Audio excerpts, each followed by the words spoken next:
Hello and welcome to tutorial number 7. Our topic today is writing balanced chemical equations. Before we get started with that, just a quick reminder that my notes for each and every tutorial are available online through my website.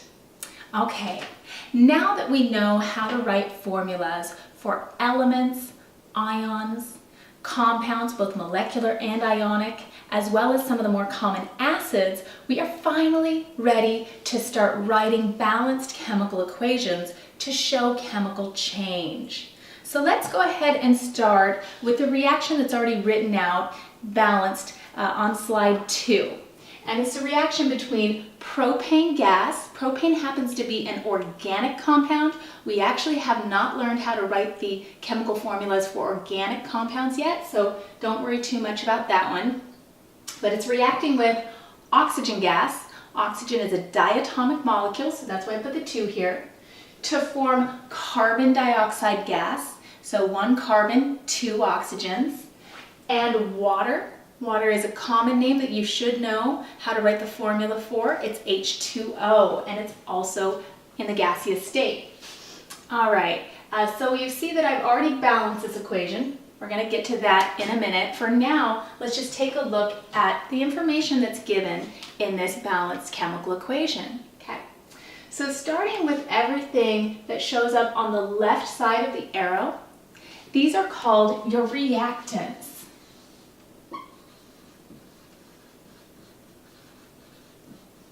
Everything that shows up on the right side of the arrow is a product. What is being produced in that chemical reaction. Now we have our subscripts. I'm going to write a little arrow under each subscript.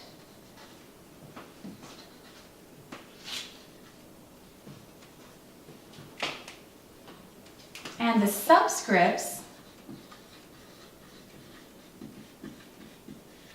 tell you how many atoms of each element are being combined in each compound. So let's write that here. Tells how many atoms, let's say tell how many atoms of each element are combined in a compound.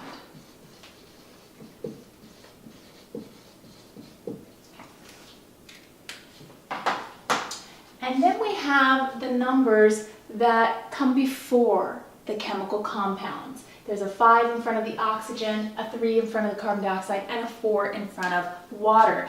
The lack of a number here indicates a 1. We just don't write the 1.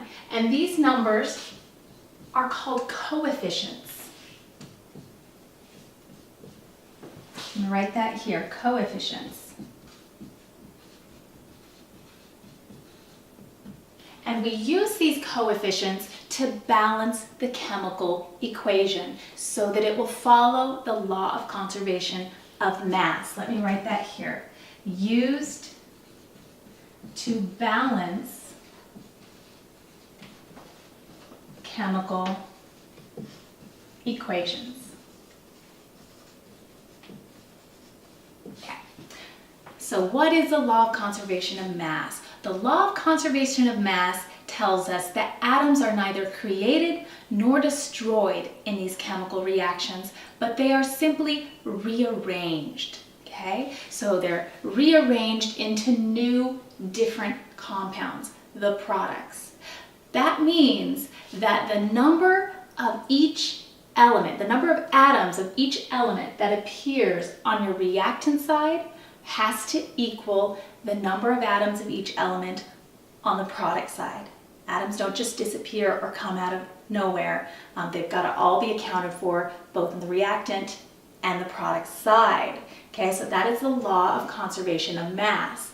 Now these coefficients also give you a quantitative or mathematical relationship between each and every substance in a balanced chemical equation. So I'm going to write that here as well. I'm going to write a little semicolon here.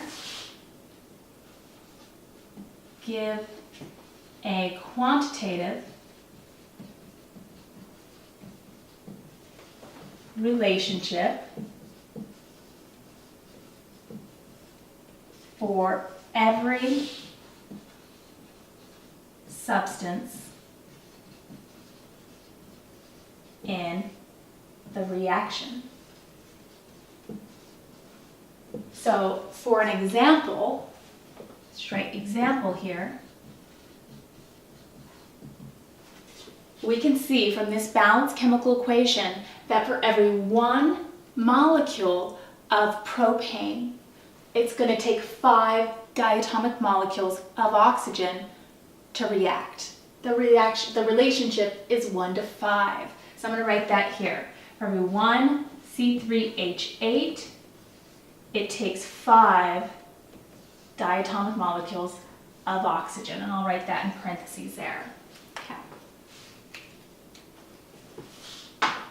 Okay, so I'm going to go ahead and erase all of this. And what I'd like to do now is just read this reaction for you. So we can read this reaction as saying 1 molecule of propane, C3H8, and I call it a molecule because it's composed of the nonmetals carbon and hydrogen, so it is molecular. It's a molecular compound. Remember, molecular compounds are composed of molecules.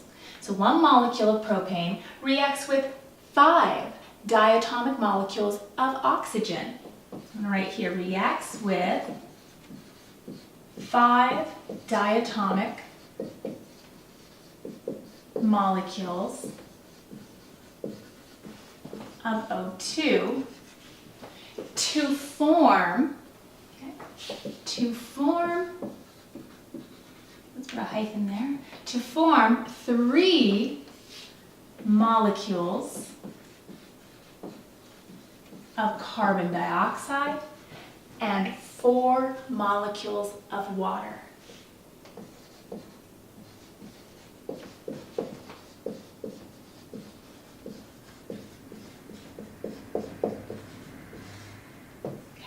So I like to go ahead and draw these reactions out for you as well. When you're new to this, the visual can be very, very helpful. At least it was for me when I was new to this. So I'm going to draw my 1 molecule of propane. Okay, so I'm going to make my carbons black, my carbon atoms, and then I'm going to make my 8 hydrogens also black, but I'm going to make them smaller.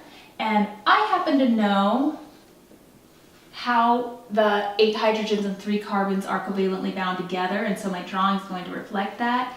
But that's a topic for a future tutorial, so don't worry too much about why I'm putting 3 hydrogen here, 2 here, and 3 here. So here's my 3 carbons and my 1, 2, 3, 4, 5, 6, 7, 8 hydrogens. And it's reacting with 5 diatomic molecules of oxygen, so I'm going to draw those in blue. Okay, so I'll make them solids. So there's 1 diatomic molecule of oxygen, so 2 oxygen atoms covalently bound together. I want to draw 5, so there's 2, 3, 4, and 5.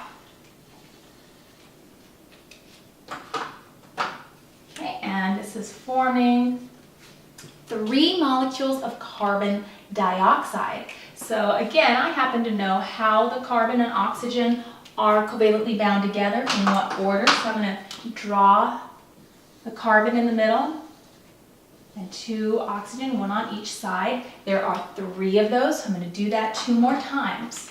So there's 1 carbon dioxide. This one makes 2, and this one makes 3.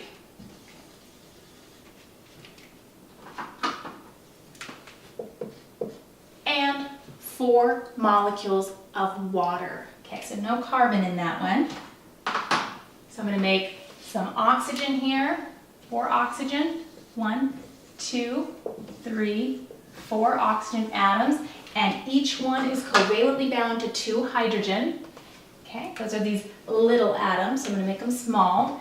And water actually has a bent shape, so that's why I'm going to put these kind of a bent angle.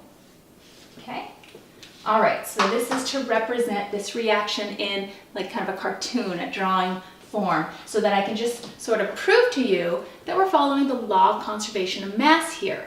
All right, so I'm going to take my 3 carbons here. I've got 1, 2, 3 in my reactant side, and I'm going to identify where they went in the product side. So clearly they got ripped apart. They're no longer even in the same molecule. They're all in 3 separate molecules of carbon dioxide, 1, 2, and 3, accounted for. Okay. All right, with the blue, where are my 8 hydrogen? Okay, so in the reactants, all 8 hydrogens, I'll just put an X on each, 1, 2, 3, 4, 5, 6, 7, and 8. All 8 of those were covalently bound in the same molecule of propane, but they got ripped apart into 4 separate water molecules. 1, 2, 3, 4, 5, 6, 7, 8. There are the 8 hydrogen. And last but not least, let's go to the black pen here, are 5 diatomic molecules of oxygen, meaning 10 oxygen atoms, right? 1, 2, 3, 4, 5, 6, 7, 8, 9, 10 atoms of oxygen got completely ripped apart and are now spread out in 3 carbon dioxides and 4 water molecules. So let's count where they are. 1, 2, 3, 4, 5, 6, 7, 8, 9, and 10 oxygens. 10 in the reactant side, also 10 have to show up in the product side. Okay. All right, slide 3. So I feel that the best way to learn how to write a balanced chemical equation is just to jump right in and start doing some problems. All right, so that's what we're going to do on slide 3. I have 3 problems already written out for you. Number 1 actually happens to be solved, but we'll go through it step by step and solve it on our own as well. So I'm going to pick up slide 3. And on number 1, the problem is for solid aluminum reacting with hydrochloric acid to form aqueous aluminum chloride and hydrogen gas. We're going to turn that written equation into a proper balanced chemical equation that follows the law of conservation of mass. Okay, so the first thing we're going to start with is solid aluminum. Aluminum is just an element. If you're not sure what the symbol for aluminum is, use your periodic table. And it's given that it's a solid, so I do recommend that you write the states there. It's reacting with hydrochloric acid. That is a binary acid. We know it's a binary acid because of the hydro prefix. So other than hydrogen, it's just going to have one other element, and that is from the chlor stem. So it's chlorine, hydrochloric acid, and your acids are aqueous to form aluminum chloride. Aluminum is a metal, chlorine is a nonmetal, so we're talking about an ionic compound composed of cations and anions. So you need to check the charge on the aluminum. Aluminum is a group 3A metal, so it's going to give up its 3 valence electrons and form an aluminum cation, 3+ charge. Chlorine is a group 7 nonmetal, so it needs to gain 1 more electron to achieve octet, that stable noble gas electron configuration. So obviously a 1-to-1 ratio is not going to cut it here. It's going to take 3 chlorides to balance out the charge on 1 aluminum. I'm going to do a real quick little picture with dot symbols for a review here. So I'm going to make 3 chlorines, each with 7 dots for their 7 valence electrons, and then aluminum would be transferring an electron to each of them. So that's why we're going to write AlCl3. It takes 3 chlorines, each picking up 1 valence electron from the aluminum atom to create the ionic compound aluminum chloride. And it's given as aqueous, so dissolved in water. And the last product is hydrogen gas. Hydrogen is one of your 7 diatomic molecules, so make sure that you write it with the subscript 2. Really quick side note, if you aren't able to write a proper chemical formula, let's say for aluminum chloride or for hydrogen, if you write it wrong, if you wrote this as a 1-to-1 relationship instead of a 1-to-3, then you would not be able to properly balance the chemical equation either. Okay, so it's very critical that you master the ability to write these formulas correctly. All right, so now that we have the formulas written correctly, we are ready to start balancing the equation. Draw a line down the middle and tally up what you have on each side. You have 1 atom of aluminum, 1 hydrogen, and 1 chlorine on the reactant side. I recommend writing them in the same order. So aluminum, then hydrogen, then chlorine. On your product side, it's just good note keeping to do that.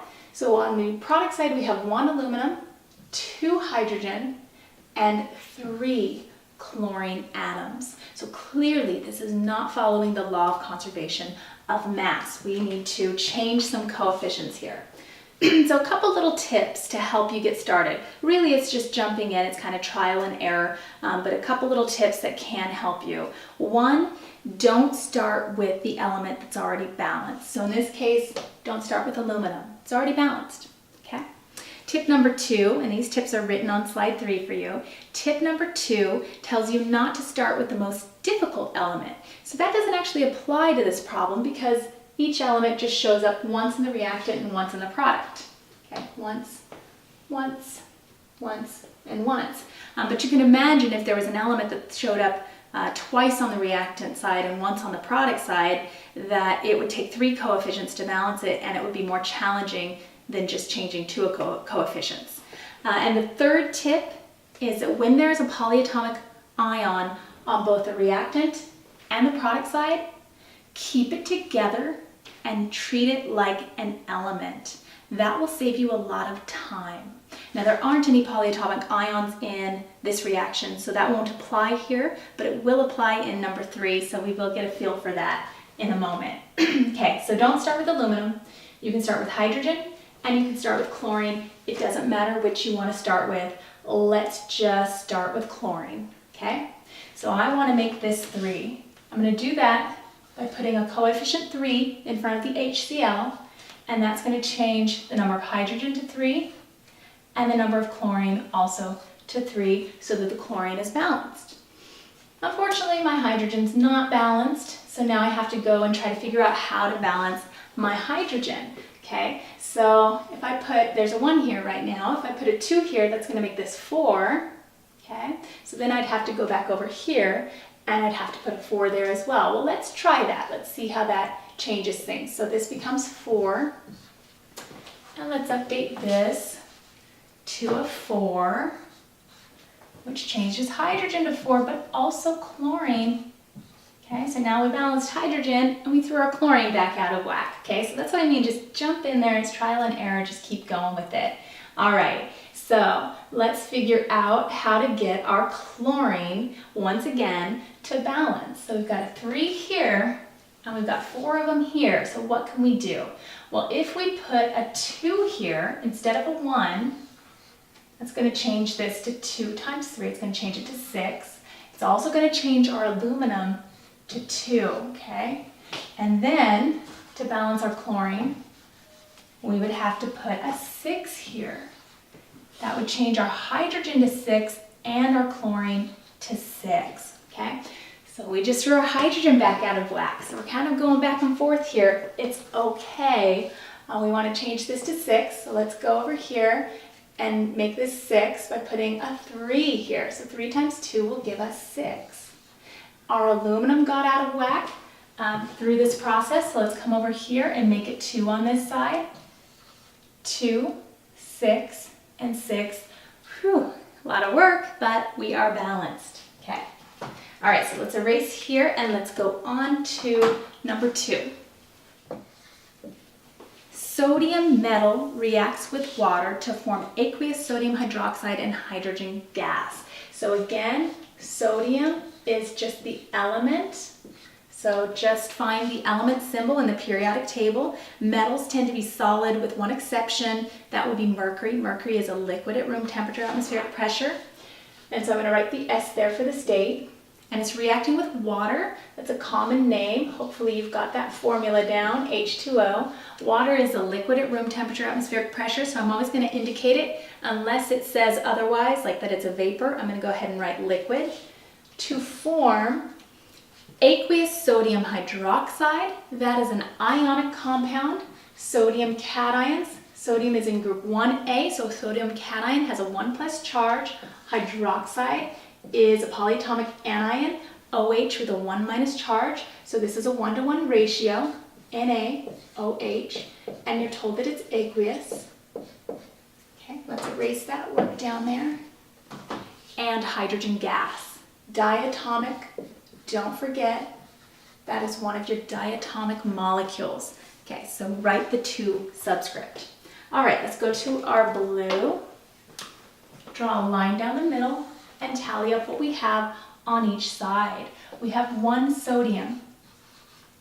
We have 2 hydrogens, subscript 2 here, and 1 oxygen. Same order over here. Good note taking to keep them in the same order. And sodium is 1 on the product side. Hydrogen is 1, 2, 3. Okay, so you might be wondering why we didn't keep hydroxide together. Based on that rule, we said if a polyatomic ion appears in the reactant and the product side, keep it together and balance it as if it's an element. But notice that hydroxide did not appear in the reactant side. So don't keep it together, split it apart. So 1, 2, and 3 hydrogens and just 1 oxygen. Okay. So don't start with sodium and don't start with oxygen because they are already balanced. You have to start with hydrogen. All right, so to get our hydrogen to balance here, well, we've got an odd number over here. So no matter what number we put here, as long as it's a whole number, we're going to have an even number because it's times by 2. So let's go ahead and get rid of that odd number by putting a 2 out here. And that's going to change everything. Sodium changes to 2. Oxygen changes to 2, and hydrogen changes to 2 plus 2, 4. And we can make this side 4 as well by putting a 2 here. That changes hydrogen to 2 times 2, or 4, and 2 oxygens as well.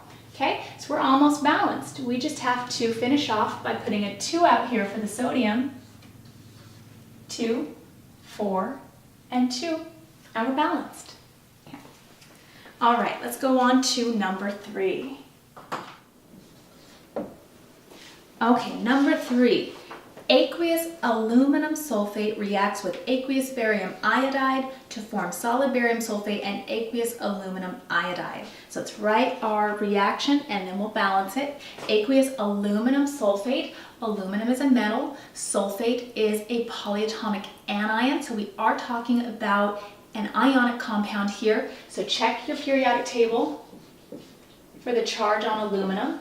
It is a group 3A metal, so 3+ charge. Sulfate is a polyatomic anion. You just have to memorize it. It is an SO4 with a 2- charge. So when we put those together, just use a quick switch rule. It'll come out to be Al, 2 of them, 2 aluminum cations, and SO4 parentheses because you need to indicate 3 of them. And it's aqueous. Okay, and it's reacting with barium iodide. So barium is another metal.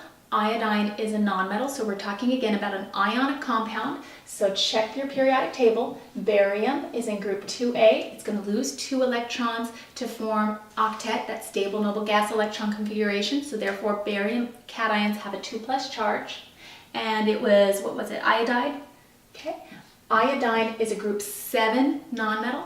And so it's going to gain only 1 valence electron to its outermost shell to fill it up and achieve octet. So it's going to have a 1- charge. So it's going to take 2 iodides for every 1 barium cation.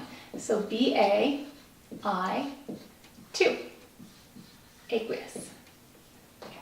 I'm going to erase this work down here because I don't want it to get too sloppy. All right, and our products are going to be aluminum iodide and barium sulfate. I don't know which order I wrote them. Barium sulfate first. Okay, so let's do barium sulfate. Barium, I'll do it a little bit faster this time. Barium is a 2+ charge, sulfate is 2- charge, so 1 to 1, and you're told that it's a solid. So check those states, make sure you get them right.